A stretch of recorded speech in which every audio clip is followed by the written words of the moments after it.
Hello and welcome. On Beautiful People today, my guest is the archetypal actor. He spent nearly 40 years blurring the lines between mainstream and parallel, art and commercial, masala and indie, regional and urban, in short, all kinds of cinema. His talent for acting on the personal front has helped him gain acceptance, vindication even of his being. His talent for acting has helped Indian cinema find a rare authenticity. He's a forthright person, which is very unusual in the industry he belongs to. And so not surprisingly, very often what he says lands up or ends up on the horns of controversy. Please welcome my guest today, the magnificent Naseeruddin Shah. Thank you very much. That's very sweet of you to say. Another movie, more Mumbai, a cop role, another interview. What is it that you would like us to see maximum for, really? For the truth of its storytelling, for the commitment behind the filmmaker's intentions, and for his desire to make an accurate movie about a subject which is normally sensitive, not discussed, often brushed under the carpet, but which it's important to talk about. And that is the incidence of authority and how much authority should be vested in individuals.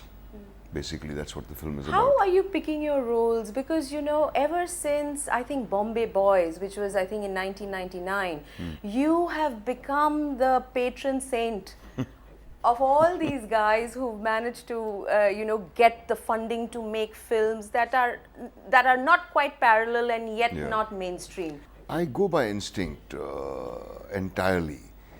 I'm always more sympathetic towards people who are having difficulty raising the money, because it's very traumatic and very humiliating for a young filmmaker who has poured his heart and soul into a script to then try and peddle it. And it's equally humiliating then for him to try and sell it later after it's complete. Just making the film is not enough. So I have just tried to extend a helping hand, and I don't think I've done any favors or been a patron saint of any kind. It's just that I have always relished the thought of being part of cinema which will survive. An actor is remembered only via the films he's done. A lot of very fine actors will probably be forgotten because they didn't do any worthwhile films in their lives. And I don't want that to happen to me. So I'm being selfish in my own way. I'm opting for a small film like Charlie Ke Chakkar Mein or Michael rather than a mainstream thing. Not because I enjoy saying no to money, but because I feel that those are the kind of films that will give me a better chance to explore something in my work and hopefully will be remembered. So it's important to enjoy the process also after you make your choices. Oh yeah. Not just about the challenge for you as the actor, but as the human being to enjoy being part of the project once you said yes to it? Yes, how critical is that? Being part of the team, it's crucial, because if you don't feel you're part of the team, you stand out like a sore thumb. And that was the trouble with me in some of the big commercial movies that I did. I just didn't fit in. I could see that when I saw the movies. And I was saying to myself, what is this guy doing in a film like this, you know? I think I'm able to be objective enough about myself. And to myself, I seemed wrong in a film like Tridev or Karma, even though they were huge successes and helped me.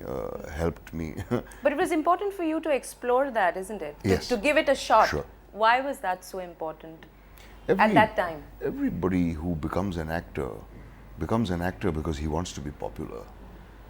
Nobody becomes an actor because he's serious-minded about cinema. If you were serious-minded about cinema, you wouldn't become an actor. You'd become a writer or something like that. But all of us who become actors because we want to be noticed. Yeah, it's a simple truth. And I come across so many young actors today who say, "Oh, I never wanted to be." It's all bullshit. Anybody who's become an actor always wanted to be one, and I don't understand why people go to such pains to deny it. It's a desire everybody has. to be liked, to be looked at, to be responded to. But I've lost track of your question. So you tried out the Tridev Tried and you out- tried why out did I the try out Karma, Tridev? and the thing is, you were accepted. People were happy with you as their new mainstream hero, isn't it? For a while, they said, "Well, yeah, he can do this also." Ha, ha, ha. Very good, very good. But I would always be asked, and I did films like Tridev and Karma because, quite simply, I relished the thought of playing the hero. Yeah. Who wouldn't? And yet, in retrospect, you feel that you needed to do it then, but after having done it, you didn't care for what you did. No, I wouldn't say that. I just never got any better at it. I wasn't very good to start with. I don't think my performances in Tridev and Karma are particularly good. I just pulled off that dance number with Panache, which was something nobody expected, and that's why I was so much liked. But I don't think my performances in either film is particularly good. I'm unable to play that kind of character. You said That larger than life kind of thing. You just said that in commercial movies your performance didn't improve. Is that, you think, because at some level your head said that's not what I want to do? So you're in a sense looking down at something or just not fitting in. It's just not your thing. I guess there was Or is an element of looking down, I suppose, because of the kind of change of mind I'd had about cinema while studying at FTII, while working with people like Mr. Benegal and Govind and Saeed and so on. But it was also a complete inability. I have to admit that. You see, when I first started working, I had to work very hard at removing from my personality all traces of narcissism, all traces of smugness and so on, which are essential qualities for a star. Because I was playing these characters like the villager in Manthan and the mad guy in Junoon and so on. Ordinary people, believable people. Had I strutted my way through those parts, it would have been a failure. I would have been a failure. I would have been called a bad actor. So I had to work very hard. Now, had I got the role of Tridev at the age of 20, I would have delivered it with panache. And you would have got better at it because you would have started life. I would have started, yeah. But I didn't. And that's how it happened. And I guess the inhibitions just got stronger and stronger until I just felt that, yeah, this mantle of serious actor is too dashed heavy to carry around. And how long am I supposed to carry this around? How long am I supposed to be this starving artist, And so I took on films like Tehelka, where I dressed in drag and so on, and everybody was appalled and aghast.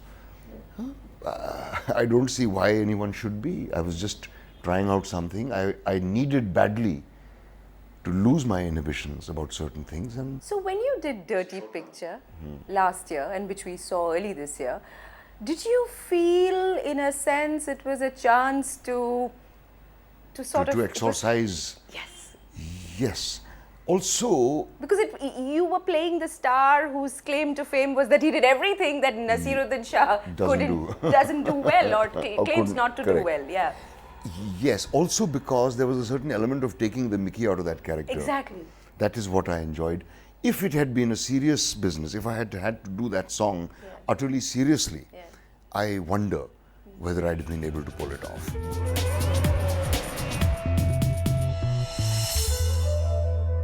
When you look back at your body of work, and it's a huge, massive body of work, and when it's so easy for you to see and be so honest, and honesty is never easy. Some people call it vicious. To yourself even, isn't it? To yourself first. That's okay. Which is why, which is why I'm okay with it. But what then would you pick as your performance that you feel when you look back today, you don't see flaws or shortcomings? None. None at all? Even Mirza Ghalib, which I'm very, very proud of, and which helped my film education, my acting education, my literary education immensely. I think I would, if I were to play it today, there would be differences. If I were to play Sparsh today, there would be differences. If I were to play Par today, there would be differences. Because there is no such thing as a perfect performance. There can be a perfect painting. There can be a perfect piece of music. There can be a perfect book, perhaps. So why can't there be a perfect There performance? can't, because what you are working with is the human body, the human mind, the human heart, things which keep changing every day. You can find the perfect words. Maybe you can't improve on Shakespeare, you can't improve on Shaw, but acting you can always improve upon. Maybe so in theatre, because No, you it's know so every performance is a new Yeah, one. But in and film, that's- it's captured that's why- forever, isn't it? Correct, So that's then, why- why couldn't there be a perfect performance in the context of like a perfect piece of music or a painting? They can't, because the actor himself, if he starts considering that I've done the perfect job, then that's the end of the road for him. Then where can he go from there? There was one Charles Chaplin born on this earth, and there cannot be another. The perfect actor in every way. You can't find a flaw in any of Chaplin's performances. This is not false modesty. It's not. I'm not modest. I know I've been good in a lot of movies. I don't delude myself that it's been perfect. There is no such thing as a perfect performance, because you learn more about the character tomorrow. You'll learn more about him 2 years from now. You'll learn even more about him 10 years from now. If I had to do Jaane Bhi Do Yaro all over again, for example, firstly, I wouldn't give Kundan such an ulcer, and I think I would give a better performance today. Do you see the actor as the ultimate judge of a good performance, or do you see the writer, director, or do you see the audience? Who's the best judge of a good performance? Very difficult question. I think it's the writer. I really think it's the writer. Though writers often put in instructions, and this is in plays, which illustrates how they would have performed it, you know. So I tend to ignore stage directions. He clutches his head in bewilderment kind of stage instructions. I try to gauge what the writer is trying to say through the words he's written, the words he's given me to say. So I take the writer's opinion very, very seriously. And Over the directors. at times, yes. That's fascinating. Yeah. And if the writer approves, then I think I've somewhat succeeded, yeah. You mentioned Shakespeare and Shaw, both playwrights who your theatre company Motley performs pretty regularly, and you have a huge sneaking fondness, actually it's not sneaking, huge overt fondness for Shaw, isn't it? Yeah, I love him. Why I'm is a that? devotee. Because if you are going to play with words, then that's the way to do it. Then you're glorying in words. Then you are like a classical singer or a jazz musician who is just making riffs, you know, Yeah. on the main thing, and you're doing it for the sheer pleasure of the sound you create. Yeah. Yeah, and that's what I love about Shaw. He is. Many people think he's too wordy, he's too pompous, he's too pedantic, etc. Okay, he's wordy, but they're beautiful words. I love reading beautiful language, and he writes beautiful language. I rate him above Shakespeare in his craft as a playwright, and in terms of his concerns as a playwright. Shaw's never written a play about two lovers who can't come together, you know, because their parents oppose the match. No, he's never written that kind of stuff. He's written plays about young people falling in love, but it's always set in a larger context. Some truth about the world, and in a sense Yes. normative, right? Yes, What he would like the world to be. what he would like. The world view is what I'm Yeah, talking yeah, about. yeah. Shakespeare is content with writing a cracking good story, something that will hold the audience, and he doesn't mind if he repeats himself. I mean, you can barely tell the difference between Twelfth Night and As You Like It. And yet There are Shakespeare- similar characters, similar situations. Again, it's because of the joy of the use of words, again, with Shakespeare. And yet he's probably figured and dramatized human emotion better than anyone else, isn't Yes, it? the delineation of character, Yeah. it is all through the spoken word. But his plots, I mean, come on. I And took yet- my son to see Lion King when he was very small. And he said, Baba, you were telling me about Hamlet. Isn't this play just same as Hamlet? So I said, hey, yeah, it is. And it is if you think about it. Yeah. So, what is the story of Hamlet? What is the story of Macbeth? Try telling anybody the story of Macbeth and they'll say, what is the story? Or Othello. There's nothing in the stories. And It's the way he draws out the characters. And yet you owe Shakespeare a huge debt, isn't it? Because from what my research throws up, in your early teens, when you were 14 or so, or mid-teens, even younger.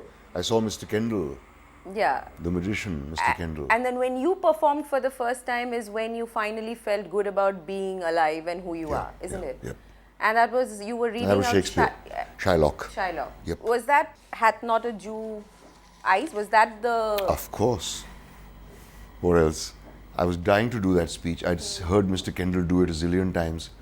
He's my hero, he's my idol, he's my guiding light. He's the man I dedicate all my work to. He is the man I hope to be. If I can achieve 1/100th of what Mr. Kendall achieved, I'll consider my life a success. Very few people know about him, though every school child of my generation will know Mr. Kendall. They've all seen Shakespeare perform in their schools. He performed in schools all his life, spreading Shakespeare as he called it. And he just totally blew me away as an actor. I haven't seen a greater actor in my life. And it was much later that I realized where his true greatness lay, not in his ability to transform his personality, not in his ability to look weak one moment and magnificent the next, to look stupid one moment and vengeful the next, but his dedication to the text. He considered himself a servant of the text.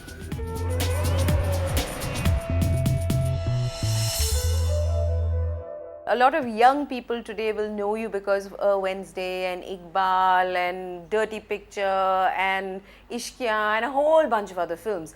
But there's a generation just before that which remembers you or knows you or, you know, are die-hard fans of yours because of the work you've done with Govind Nihalani, Shyam Benegal, Ketan Mehta. And yet you have rejected that whole phase, isn't it? I have rejected certain filmmakers. Why is that? Because I don't think they've grown. That's why I have rejected their work. And I don't admire it anymore the way I used to. Because I think they have settled into a comfort zone. They're not being adventurous anymore. They're all falling lure to the trap of big budgets. And that is death.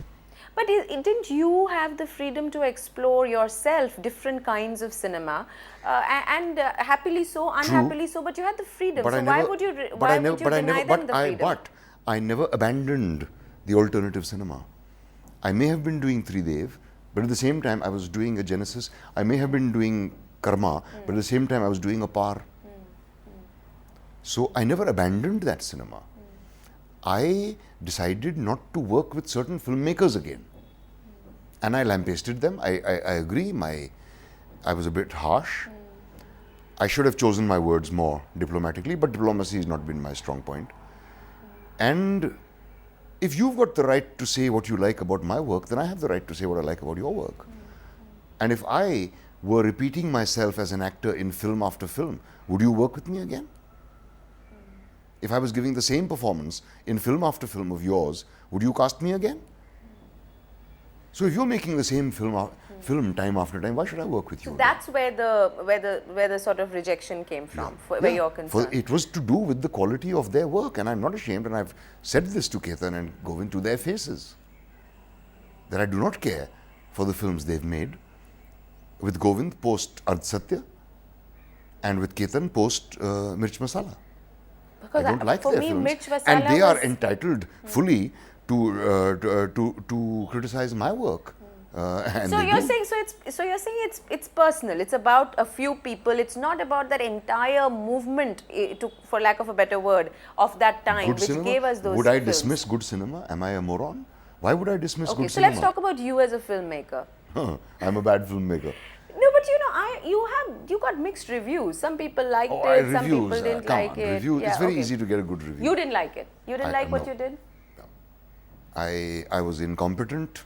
I was too smug. I thought all I had to do was to get the actors to act well, and get the camera to cover it. That was a big blunder. I had no expert advice on scripting. I did ask a few people, but they weren't interested in in sort of giving me any time to consult them about my script. I would have loved Shekhar Kapoor's feedback, for example, a person I really admire, who I'd work with any time he asked me to. I would have liked the feedback of, say, a person like Mr. Vijay Tendulkar. Unfortunately, he was not well. And so I had no expert opinion. And I was rushed into the film by my producer. And I thought I could deliver the goods. And I realized that I couldn't. And I failed in very many areas. There are some good things about the film, but there are too many flaws. And I realized it's a very, very difficult job to make a film. Even to make a very bad film, you got to work very hard. And I don't think it's my cup of tea. I prefer directing in the theatre, where you can look at your work, change it, amend it, cut it, chop it, extend it, shorten it, whatever you like. You can work on the same piece for 20 years. Yeah, because you're a very successful theatre director, isn't it? Yeah, it's quite different from directing movies. I heartily admire people who can make a coherent movie. And therefore, if they know how to do it, then you hold it against them that they do more of the same thing and then they don't. But then why don't they try to extend themselves, is my complaint. Why don't they stretch themselves? And why do they all fall into the trap of big budgets immediately and casting stars the moment they get an opportunity? There is not one single filmmaker of that whole lot of the 70s so-called serious types who could resist the lure of casting a star when he was given an opportunity. But I feel that you didn't resist the opportunity to be a lead in Tridev. Sunaina. Tridev, when you Sunaina got was my fourth film, by the way. Right, no, I'm talking about Tridev. No, but I never I'm saying, ever denied that I wanted to be a popular actor. So you're never saying said- that there is certain hypocrisy maybe Yes. where the filmmakers you mentioned are concerned, Yes. and your choices, you were honest about. Well, I would consider that I was, and I guess they would consider themselves honest in their own way. They have their own point of view. This is my point. Have you lost good friends as a result of Yes. this? You Yeah, it's a have. pity. But that's a regret. Should It's be a a regret, price, yeah, isn't it's it? a price one has to pay. But to complete what I was saying, I never ever denied that I wanted to be a popular actor. I never said I'll never work in commercial cinema. And the fact that I do not like commercial Hindi cinema is also a fact which I still stand by. I can't stand 95% of the stuff that comes out of Bollywood. I don't bother to see it. And as I like to say, I exploit Bollywood. Final question, Naseer. As an actor, what do you see the reason for being an actor? What do you see as the role that an actor plays in the society he lives in? Because you just said that you like George Bernard Shaw because he has a world view and he's not afraid to say it. What is the actor's role? What, in your view, Is the actor's job is the actor's job? as a messenger. The actor has no chance in his work to voice his own beliefs. His own beliefs reflect in his choice of work. So the actor's job is to deliver a message which the writer wants to convey with as much purity and with as much completeness as possible. I very much like Dr. Lagu's title of his autobiography. It's not my life in art or what I learnt and my philosophy of acting or none of that nonsense. It is Laman. Laman is a Marathi word which means the carrier of goods. So an actor is exactly that. It's an actor's job to convey truthfully, completely, and with clarity what the writer wishes to convey. So the writer is God in the scheme of things. Naseeruddin Shah, it's lovely talking to you. Thank you very much. Like I said, a rare privilege Thanks and very much. pleasure. Thank you.